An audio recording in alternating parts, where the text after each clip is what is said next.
Hello my dear YouTuber friends, and I do hope you're all keeping well. Welcome to this new video, back on the 146 on the Series S.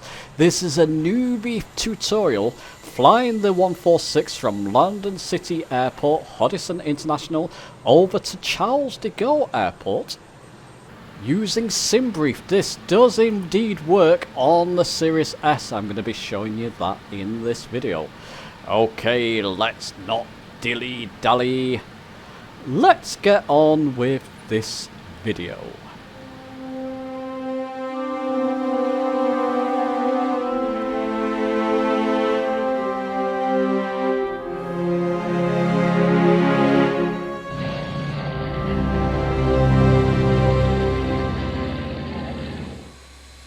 Okay, so let's get this started. I'm pushing back on runway 9, Huddison International, London City Airport, for those who are not in on the joke there.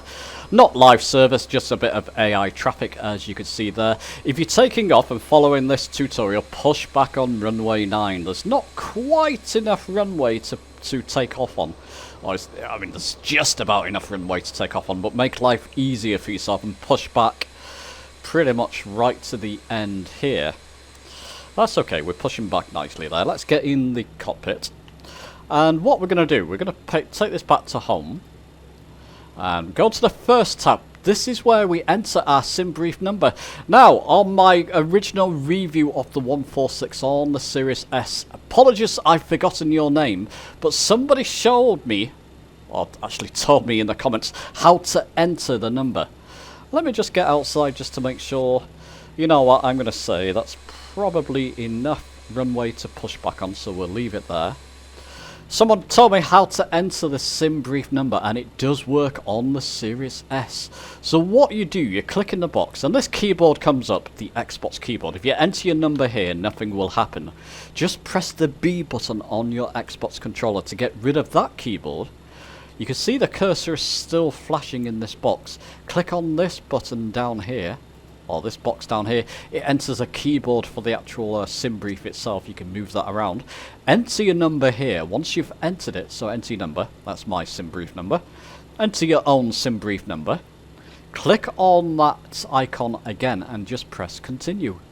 It will load up a flight plan. Now we're flying from London, Huddison International over to Charles de Gaulle.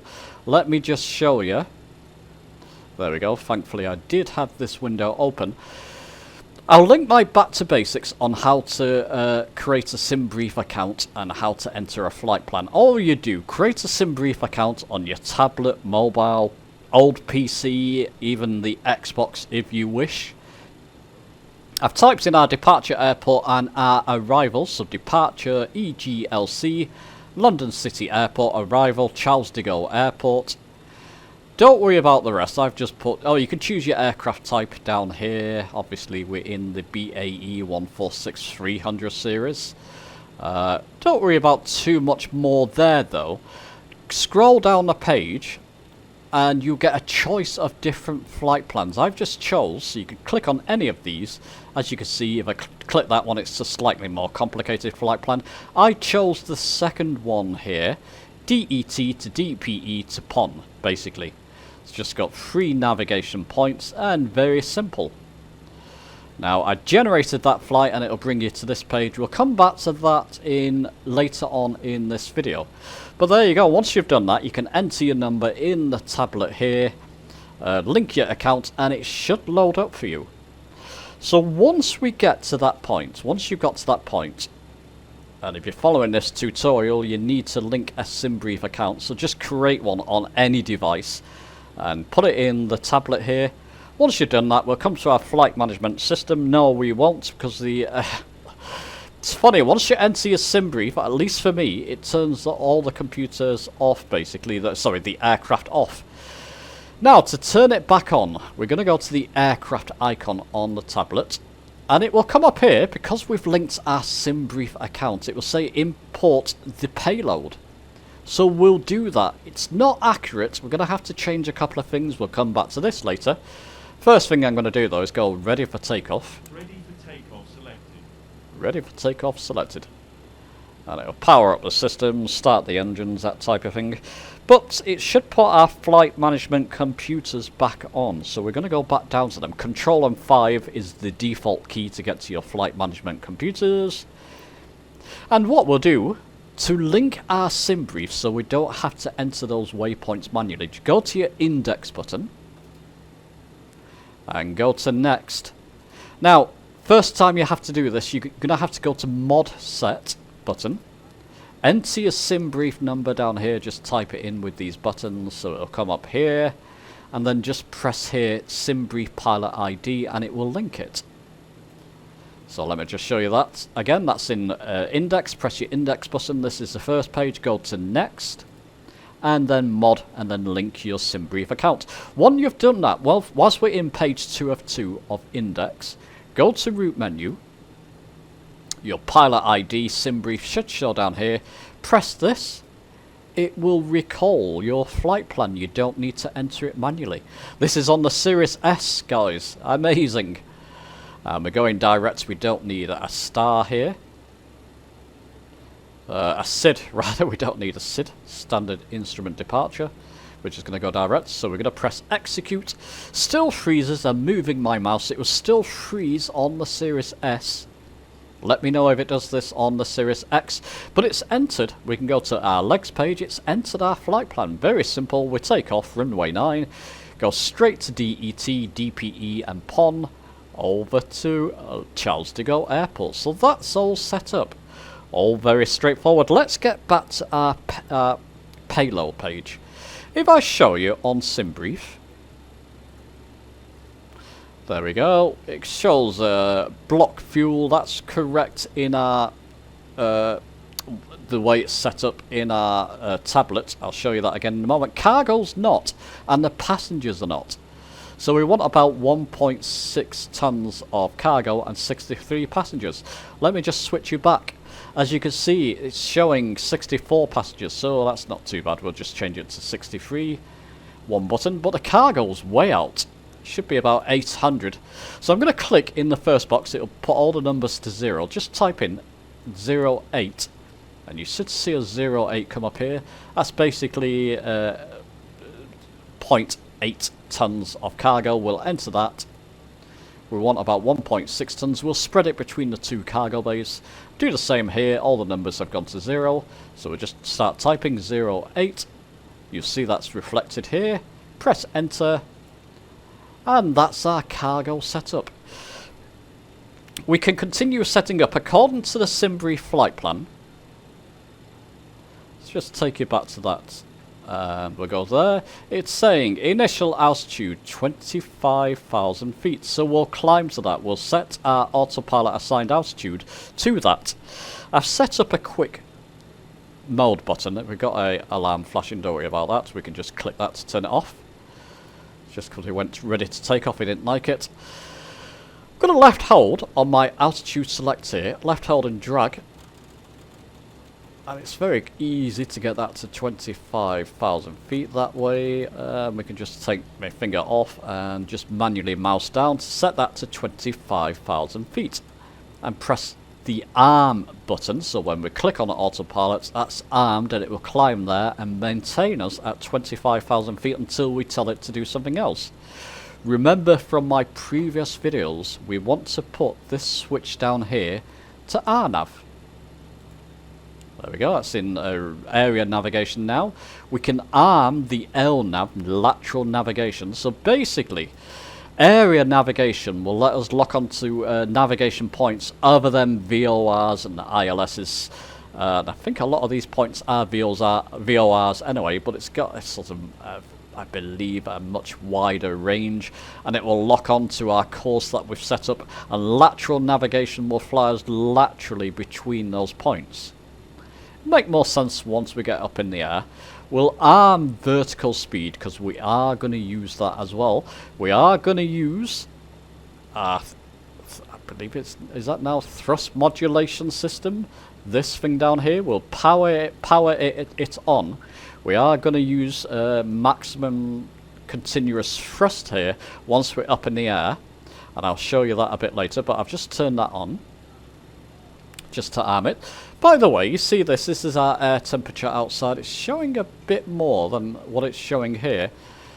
It's showing about 20, let's say 22 degrees. So if you look down here, we just want to match it to that, so the thrust modulation system will play along nicely.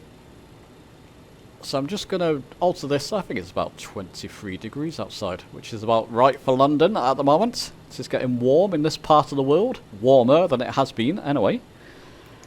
So there we go, that's all set up. So we're all set up now for our takeoff, I believe. So let's go and do that. And okay, let's get this beauty in the skies. I've got my landing lights on. I do want to show you something here. I can mouse up and down on them. If you're using the XPC Honeycomb XPC or the Alpha Honeycomb on PC, I'm using the XPC on the Xbox Series S at the moment, delete your light assignments under your Alpha flight controls. So this is default. By default, it gives you landing lights, as you know, nav lights set up on the sort of light box on the yoke system. Delete all them, because otherwise you cannot set your landing lights in the sim. So I've got them deleted on my profile. I've just set up a new profile. Resume. And now I can mouse up and down and set my landing lights. If you don't set them, you're not going to get the pilot callouts. Something I do want to rectify here. I did say we're going to use a thrust modulation system. I don't want to overcomplicate this. This is meant to be a newbie tutorial. And it's quite a nuanced thing, this thrust modulation system. We're going to do things manually. I'm going to turn that off. Maybe we'll come back to that in a future episode. But we're not going to use this thrust modulation system now. I just want to keep things nice and simple. One other thing we need to do, I think it's left clicking this bottom card down here. Go over with your mouse and left click it. There you go, it sets our sort of V1 speeds, V2 and flaps up speed. It does come in flaps 1 configuration by default, I believe. So, what we're going to do, release our parking brake, throttle up gradually. Ideally, you want to keep an eye on your engines just to make sure everything's behaving correctly down here. Throttle up to about 93% for takeoff here. I am using my Xbox controller for this, so the gamepad for my rudders. You only need to use rudders on the ground. It was just easier for me to set up. And they work. Good. Let's listen to the pilot callouts, just telling us what to do.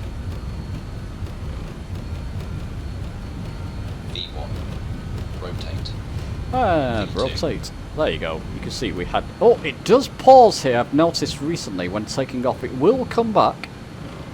Just a bit of a pause. Positive rate of climb. Gear up. Gear up.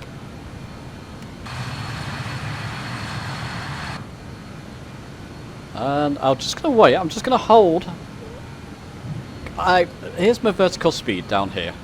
Vertical speed indicator where we are at the moment. So I'm just going to trim it to about 1,000 feet or just over climb per minute. Because I just want the pilot to tell me to raise my flaps. And I want to gain enough speed so that when I stick it into autopilot we're not going to run into troubles. There we go, that's fine. So I'm doing this manually. I'm just holding my aircraft. About 1,000 feet per minute climb. Or follow the flight direction. Whichever you prefer, they will tell us to raise our flaps.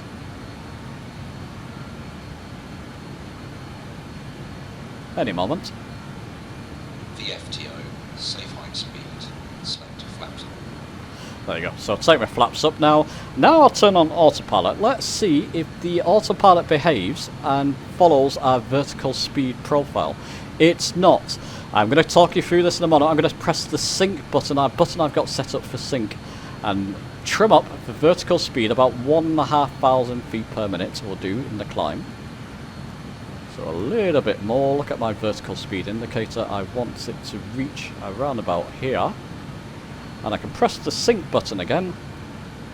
And it will keep that vertical speed rate of climb profile. I've mentioned this in another video. I'm going to show you this again. Go into your control options. I've got this set up on my Xbox controller. So my controller this time. In search by name here, I'm just going to type in Afterburner. Oh, I'm going to have to do this with my controller, I'm afraid, chaps. Just type in after. After B will do. And I've set up my left D-pad to toggle afterburner. That's your sync button. Set up a button for that on your throttle quadrant, yoke, wherever. I've got it on my controller. And what it does, when you press that, it will pause the autopilot, allowing you to trim up and set a vertical rate of climb, in this case. Vertical speed rate of climb. At about 1,500 feet per minute. Oh, yeah, and that's a sort of safe climb. We're going to get to that 25,000 in no time at all. Just going to keep an eye on my throttles here. Just make sure that I'm maintaining a good speed, which I seem to be at the moment. And with the autopilot armed, it's following our flight plan we set up in our flight management computers before. We got just under 17 nautical miles to go to the next waypoint. Press Control and 5. There you go, just under 17 nautical miles. Just going under 16 now. It's DET. Then we've got over 80 nautical miles to DPE. I'll keep you here for a moment just to show that and just to make sure that my systems are all behaving. It all seems fine. We'll get outside. There we go. So we'll be flying towards the south coast of England, which is yonder. Over to France. Short hop to France. A little bit noisy at the moment because we do have a lot of thrust set, a lot of throttle set.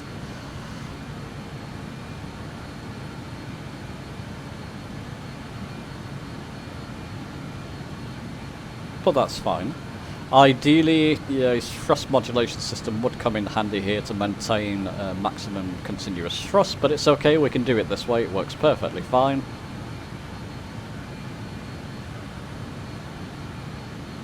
And all's going well. Let me just show you something here while that's climbing up. Once it gets over 10,000 feet, we can release the crew and turn off our landing lights. Let's just put you over to the web page here. I'll come back to that in a moment, Charles de Gaulle, because we're going to do an ILS landing.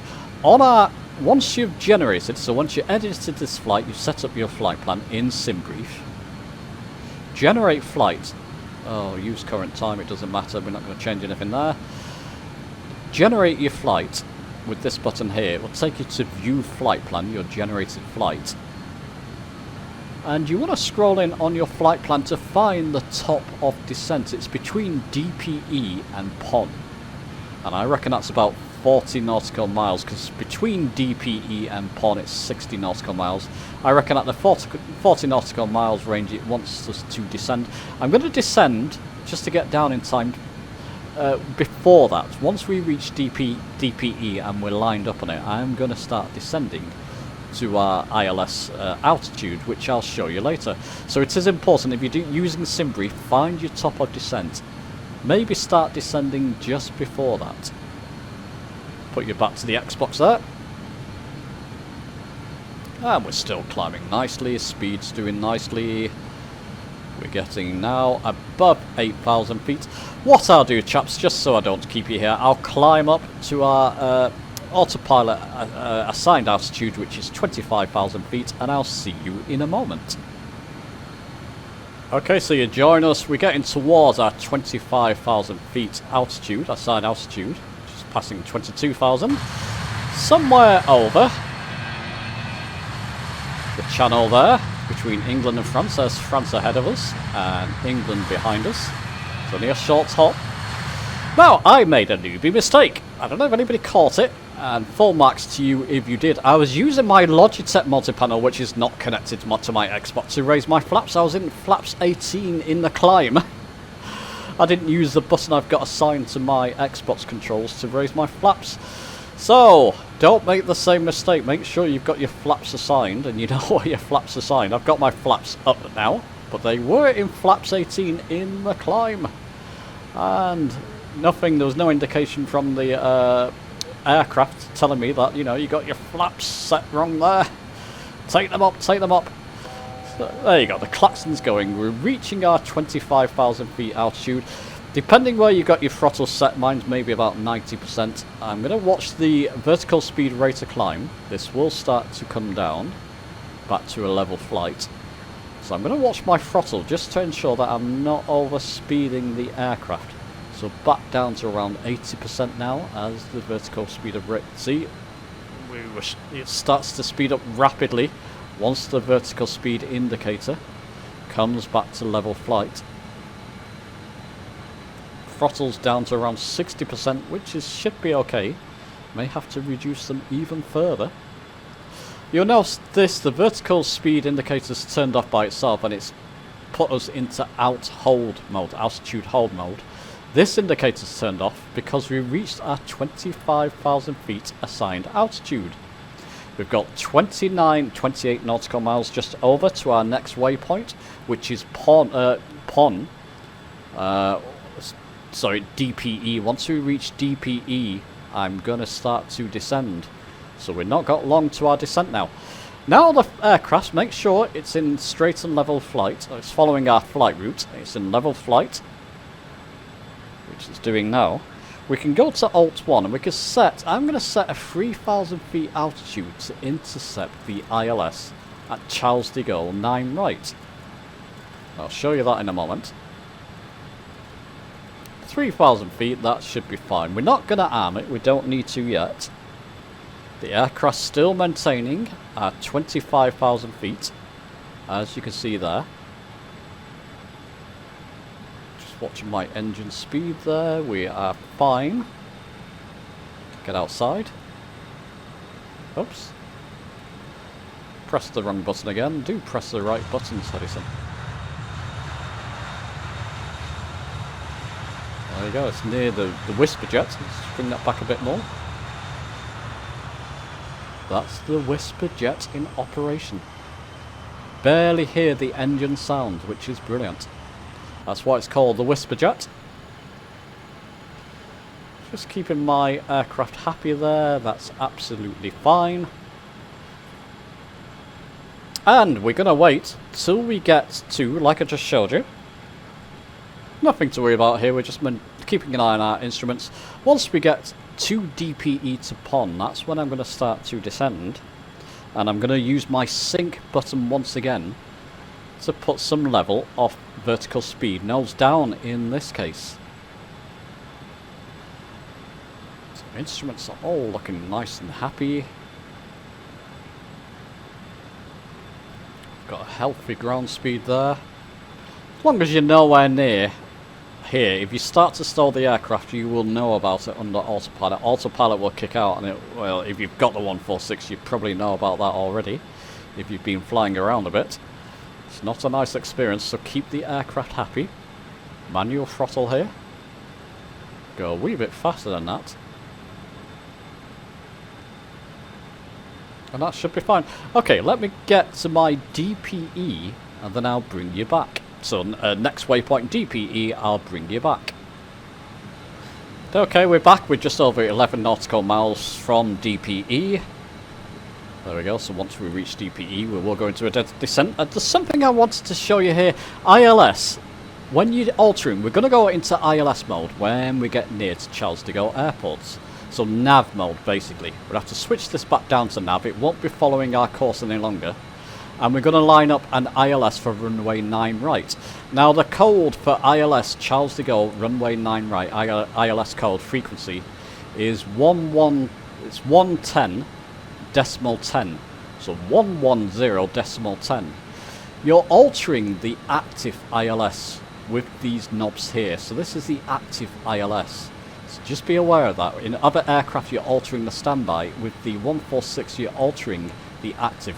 So I've altered the active ILS, I've prepped it ready to descend, or ready for an ILS, and that's the Charles de Gaulle. If you're following this tutorial, you can look it up on the web if you want to, but the ILS frequency is 110 decimal 10 for ILS 9 right, and as we're heading in that direction, that's the ILS I'm going to choose.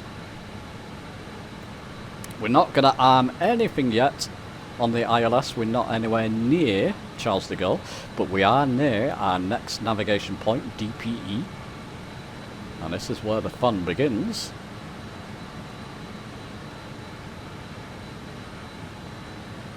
So, let's just show you the outside as that's getting nearer. Yeah, we're just crossing over the French border now. This is interesting. You can tell the difference even in the sim between the French countryside and the English. Very accurate in that sense. So there you go, 1.6, 1.5 nautical miles. We'll let that continue to climb down. Just watch my speed there. Just realised I sped up a little bit just to increase. I went to about 80% throttle. Look at our speed, how much it's sped up there. So I'm just bringing my throttle back there. Maybe 60% again. Don't want to be overspeeding. There we go, now it's coming down. That's good. And we're locking on now to our DPE navigation point. Show you that. So DPE to pond, we got 50 nautical miles. I'm going to start descending now. I'm going to click off. I'm going to put it on to vertical speed mode. Press the sync button, which I showed you before, and trim down about 1,500 feet per minute. So there you go, I'm trimming the aircraft down. I've got the autopilot pause while I do this. About there will do. Click the sync button again. Vertical speed will sync to that, and the autopilots will lock back onto our L navigation, lateral navigation. And of course, watch your speed. Drop your throttle. I'm dropping it way down. 20%. We were really going fast. If you need to use air brakes at this point, use them. I don't need to. I've just dropped my throttle down, and we're descending nicely.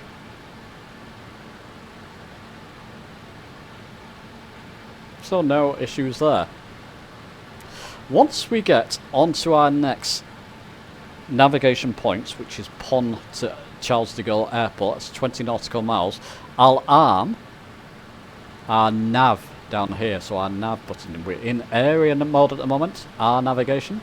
I'm going to put it down to nav navigation and heading mode. I won't overcomplicate things here. I'll show you that in a moment. Just be aware, I'm just prepping you for what we have forthcoming.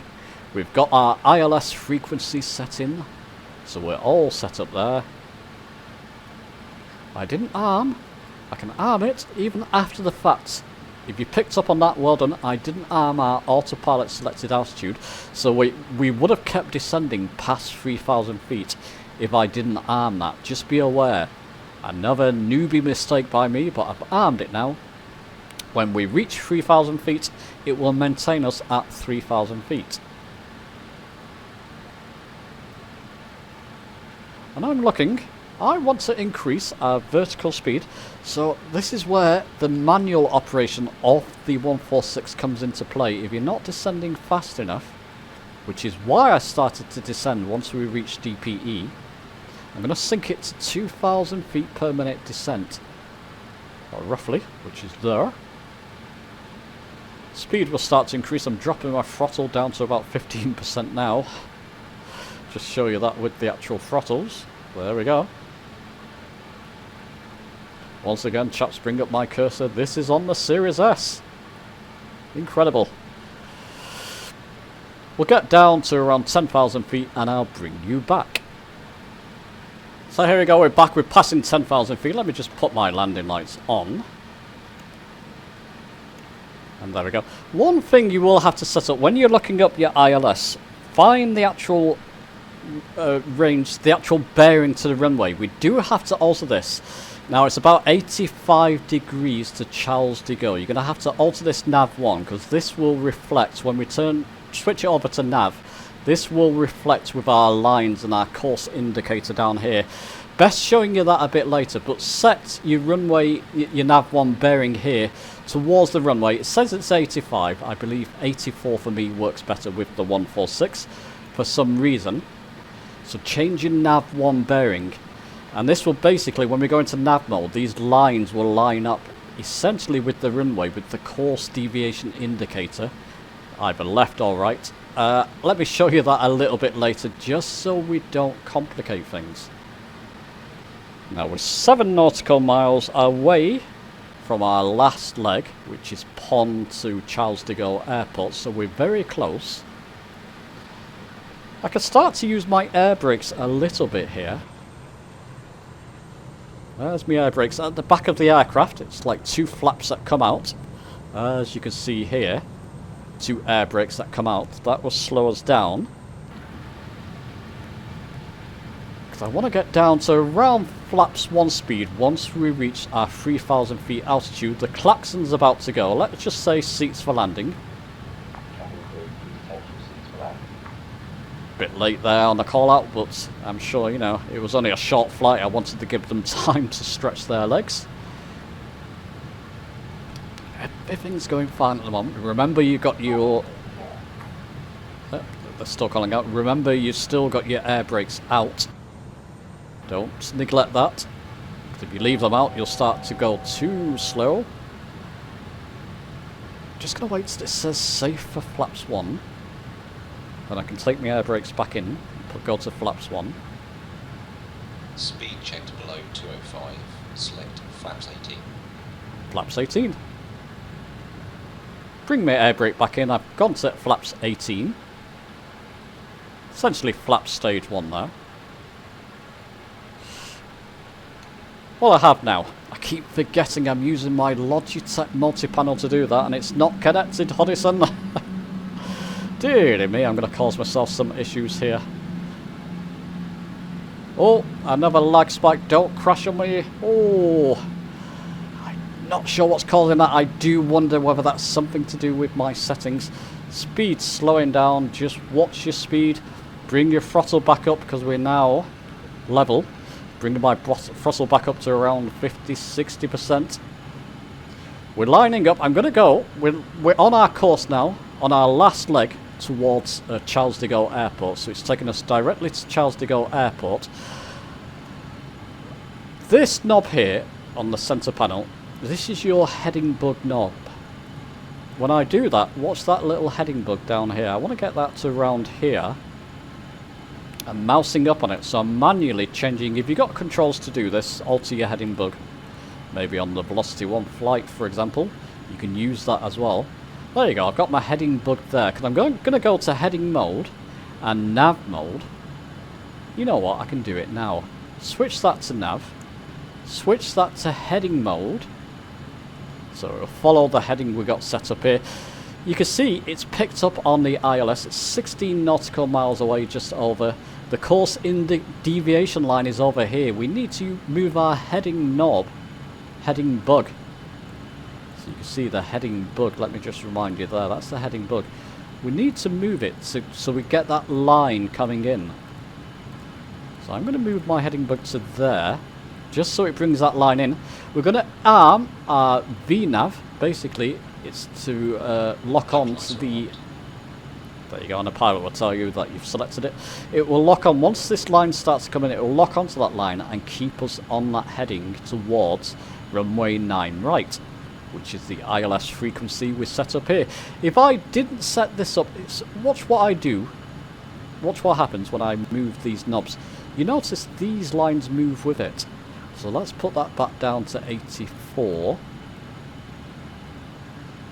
So you've got this set. You've got to set up and look up what is the bearing to the ILS. It's 85, but I'm going to put it to 84. It just seems to work better.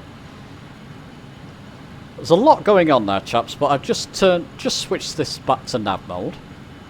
Then it picks up on the ILS, as that's the ILS we have entered in. Moved it to heading mode, moved my heading knob to intercept these lines and engage VLOC. Once this course deviation indicator starts to move in, it will lock on and keep us lined up.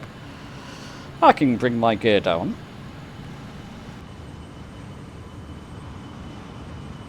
In preparation. I love the animation. And just watch my speed. I don't want it to go below 140 here. Localizer captured. Localizer captured. So now, heading mode's disengaged and it's gone into a VLOC mode, and it's going to line up these lines for us automatically. Like I said, just watch your speed. It starts to slow down rapidly. Move your throttle up. It's okay at the moment. Gonna watch the glide slope indicator. Once that starts to move down, I'm gonna arm a glide slope lock down here, and it will lock onto it and bring us down, hopefully, in one piece. Runway's directly ahead of us now.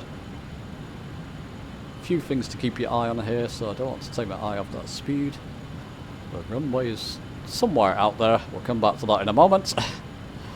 See my speed? It's starting to dip under that 140. It will do if I don't move my throttle up. Doing this all manually. So I'll move my throttle up because I can see I'm in danger of stalling the aircraft. There you go. Perfect.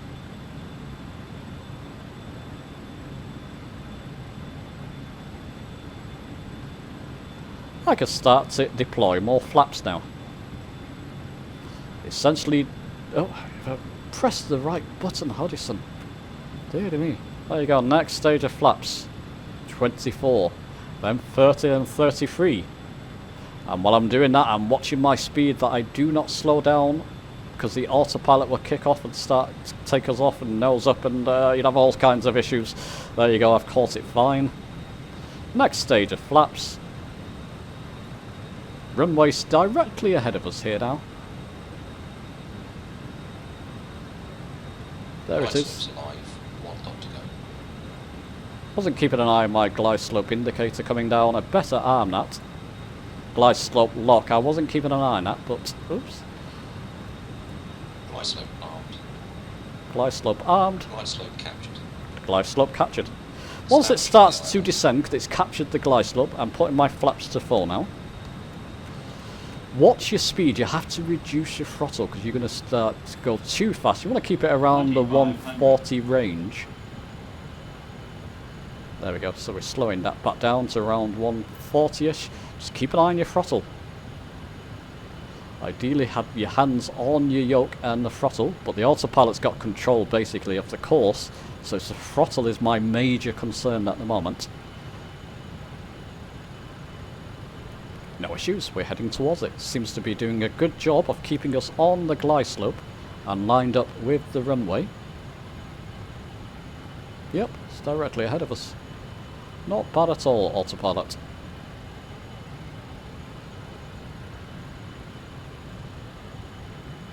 I'm just going to let the autopilot do its thing till we're closer to the runway here. No problem.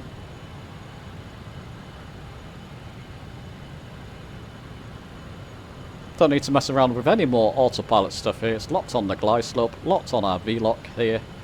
So our course with the lines, the course deviation line here, and the course we set up here. This has gone too fast. I mean, you know, you've got to be quick with some settings in the sim as you start to get on the glide slope, and goodness knows what. If it's gone too fast, just watch the video back. But it's quite straightforward once you get the hang of it. Full flaps, gear down. Beautiful aircraft.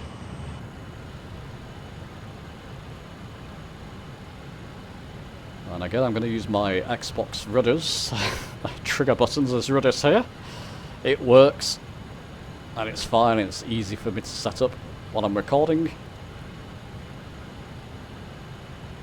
I can move that course, you see, even here I can move that course deviation line, like the nav1 line, just to line us up. You see what I mean? 85 wouldn't have done it. 83 seems to be right to line up with maybe even 82.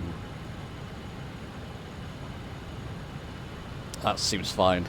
Runway's directly ahead of us. I'll take it off autopilot in a moment if I press the right button. So distracting having the multi-panel on top of my XPC yoke. It's a shame it doesn't work for Xbox. 1,000 feet to go. Speed's absolutely beautiful. It's a long runway. No worries here. So we can even flare a bit. Glide slope's going below, so I'm taking over. Autopilot off. Pushing my yoke forward a little bit. Don't chase that glide slope line. Just let it come to you. Now I've got the runway beautifully in sight. I'm going to follow my own instincts here. But I'll still follow the glide slope indicators slightly, just so we're a bit high on the PAPI lights. Perfect on the PAPI lights now. Can't promise a perfect landing, chaps, but I'll try my best. And as we come over the runway, reduce that throttle. Wide slope. Yeah, I know, but I've got the runway right in front of me, my friend, but thanks for the warning. Look at that. 50, 40, 30, 20, 10. Ground idle. Well, that went well, didn't it? Great pressure C. Now, is it my B... Oh. Yep. There you go, we're down. And I can raise my flaps using the correct button. Didn't even need to use ground spoilers. It does have ground spoilers. We can take this high-speed taxiway off here. 80 knots. And we're slowing right down. 60 knots. We'll come to a stop round about here.